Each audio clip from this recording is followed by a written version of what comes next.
He was brought up believing, and then when he discovered he could no longer believe, he was extremely disappointed and furious. If he found anybody with a scrap of religious belief, he would go for them. And it's very interesting because if somebody has that intensity, it's almost a faith in itself.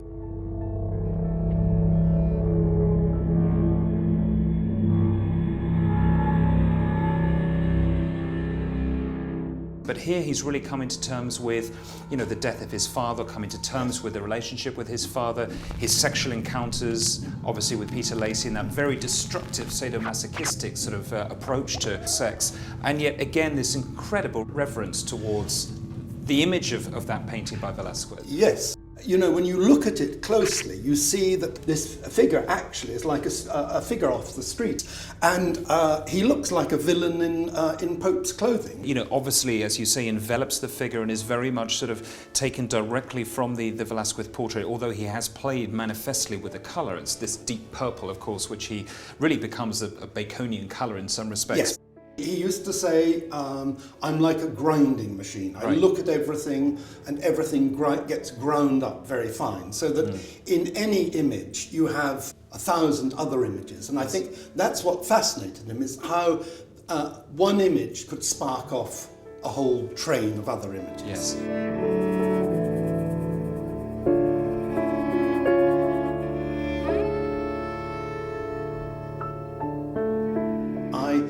I remember having a coffee with him at the Coupole in Paris once, and there was some milk spilt on the table. And then suddenly, he couldn't stop himself. One of these very thick fingers came out and he started just sort of tracing it. It was a marvellous moment because it was a bit like a child who sort of sees something and does something with it.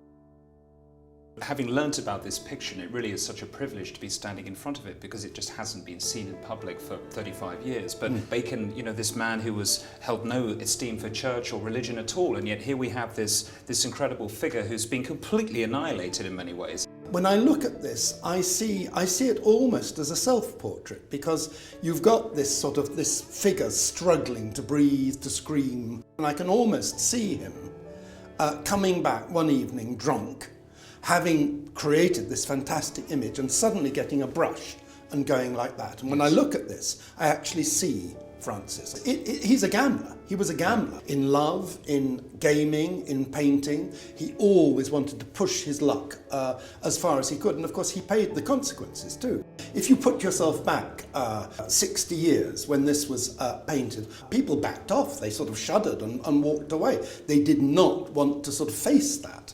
What is extraordinary in Bacon is that he made images that still stare you down, even sort of 60 years later. I mean, he used to say, no one will know if my things have any quality for at least 50 years.